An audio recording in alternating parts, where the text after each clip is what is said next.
Here we are back, Bassmaster Fantasy Fishing, and it's time to look at Lake Oahe, which is the second to last stop of the Bassmaster Elite Series. Hard to believe that we only have Oahe and then lacrosse, and then we're done with fantasy fishing. Bassmaster wraps up all the elite qualifications, the Rookie of the Year, Angler of the Year, and the winners of all the groups and all the games for Rapala. Don't think you're out of it quite yet, because I think Oahe could be a wild card for not only the elite anglers, but for the fantasy fishing players as well, because there's not a lot of data to go by, and the data we do have isn't that accurate, and I'll tell you why in just a minute. Time is running out to join the Beat HellaBass group, but if you do want to join, the link is in the description below. Just search Beat HellaBass in the private group's password Bizer. And you too could win some Omnia gift cards. Congratulations to T. Brandsetter. He was a champion at the St. Lawrence River, put together a really nice lineup. Reached out to you. I haven't heard back. So if you are looking to get your prize, leave me a comment or send me a DM on social media.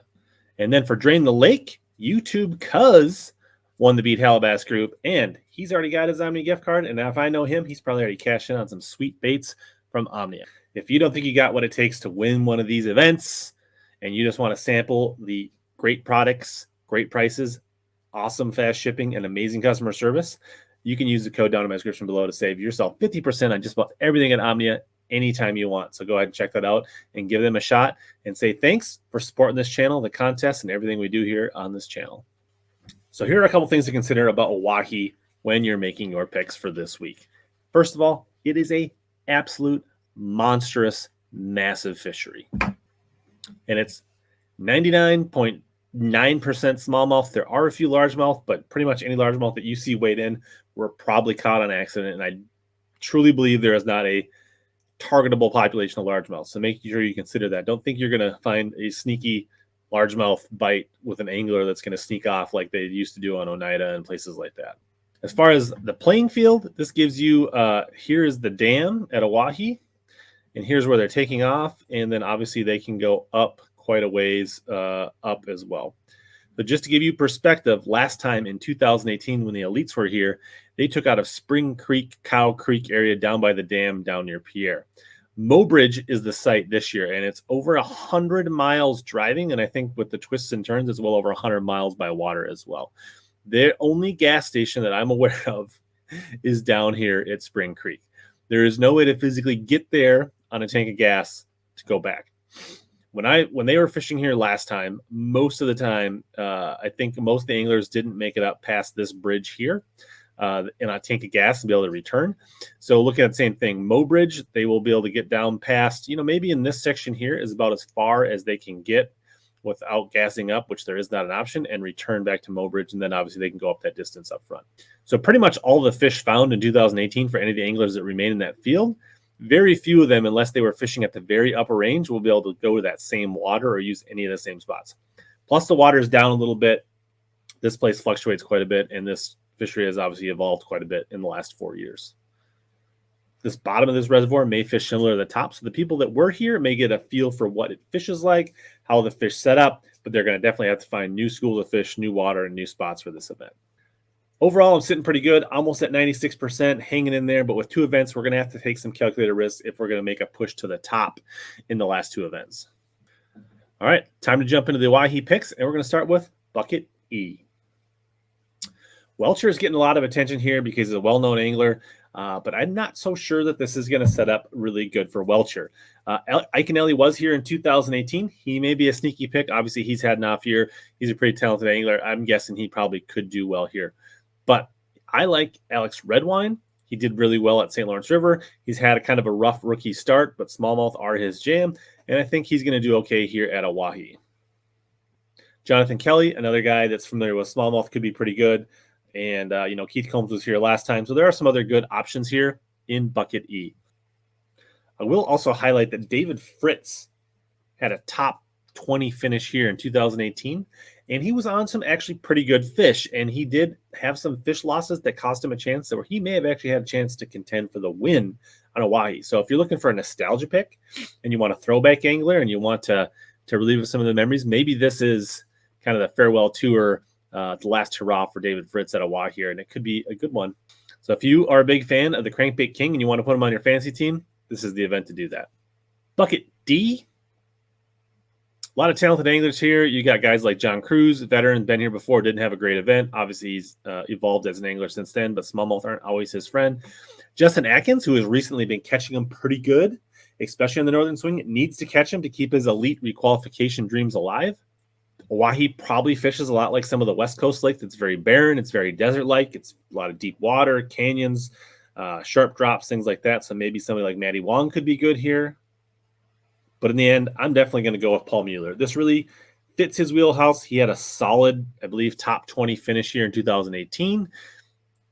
This place sets up that you can usually see the smallmouth pretty well on your electronics, whether that's scanning or with live scope or front-facing sonar. So I think this is going to be right in Paul Mueller's wheelhouse. He's done really well, especially out on smallmouth fisheries like when he's been able to fish the Great Lakes, places like Lanier, things like that. This really kind of sets up for him. So I'm definitely going with Paul in bucket D, even though that's a little bit of chalk. So even if you're trying to make up ground, you can't go with all dark horses, and you got to be smart about where you take your shots, because if you go all low percentage players, typically that ends up biting you and you fall even further. Bucket C, several interesting anglers. Josh Douglas from Minnesota, known as a smallmouth expert. Chad Pipkins, Carl Jochimson, getting better and better at smallmouth electronics, things like that. I think Cody Huff could be a dark horse here. I think he's really good with electronics, suspended fish that could really play. Greg DePalma also, I think, could be sneaky here. Bernie Schultz has been pretty good on northern smallmouth fisheries, but I don't think Oahe is going to play as much where we have that super shallow sight fishing kind of bite. I think it probably does exist at Oahe, but from my experience, it's not as strong as at some of these other fisheries that we go to, like Mille Lacs, St. Clair, St. Lawrence River, things like that. Austin Felix is my choice. He's been out here. He went out in pre-practice last year around the same time. He had a really good time. I think him be able to scan. I think to some degree, if you kind of married a ledge fishing tournament with a St. Clair tournament where you're scanning to find schools of fish and then you're catching them off front-facing sonar, I think that's kind of how it's going to be won. I could be wrong, but anglers that are really good with electronics should be really stout at this event. So the Sleepy Assassin, I'm joining the crowd with bucket C. Bucket B, Fighter had a really good tournament here last time. Clifford Perch had a solid event. He was in the mix to win this last time. You got Bob Downey, smallmouth angler. I believe Pat Schlopper was able to pre-practice this event. Maybe some of the anglers did as well. Based on Jacob Fouts' recent success, he could be good. I think there's a lot of good options here. I wouldn't even be surprised somebody like maybe Mark Frazier, Buddy Gross. But I'm going to run the Jay Shakurit train. In most of his interviews, after his win and record-setting performance at St. Lawrence, Ontario, he kept talking about how excited he was to get back out here at Oahe. So I think he's excited for a reason. Smallmouth is definitely a sweet spot for him. So I'm going to go ahead and take Jay Shakurit at just under 15% and take that value. I think that's a really good value pick here. Lastly, bucket A.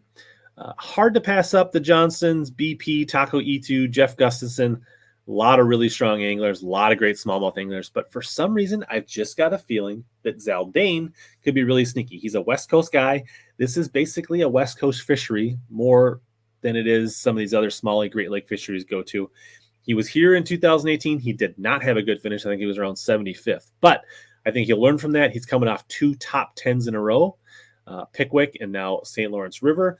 I think the momentum is there. I think he's fishing well. He's fishing confident, and I think he's poised to have a really good tournament here. And this is one of my picks where I'm looking to make up a little bit of ground and try to push up on the leaderboards. There's been a lot of rumblings about massive weights, and I do think they're going to catch them pretty strong, and I do think you're going to see some low to mid 20-pound bags weighed, but I don't think there is enough fish for 100 anglers or enough fish for 80 anglers to pressure the same water for 4 days to hit 100 pounds. But I do think it's going to be pretty strong, and I think we're going to see upper 80s. So I'm going 87 pounds, 3 ounces for my tiebreaker weight at this time. Also, wind can be a big factor. If we get wind, it's going to make it tough on the anglers, much like it does Ontario. And so just keep that in consideration. That weights could go down, and there is a chance that we could even have some cancellations. So just be aware of that. If they do cancel a day, usually you can go in and edit your tiebreakers in fantasy fishing. All right, let's talk Drain the Lake. Drain the Lake, I'm sitting even stronger at almost 99%. We're in the top 300 here, 264 with 2 events left to go. So let's pick our Drain the Lake roster right now. All right, so here we go. Who do I have left? I'm actually going to save Jay Shakurit for lacrosse. Josh Douglas, Paul Mueller, Cody Huff, Clifford Perch, Austin Felix. Going to go ahead and put Greg DePalma on there, Maddie Wong, and that is my roster for Drain the Lake. Hopefully these guys catch them. Again, that tiebreaker is 87 pounds, 3 ounces. If you guys have ever been interested on how I got into bass fishing, kind of the secrets behind what really got my obsession going for bass fishing, then make sure you check out this video on the screen coming right here.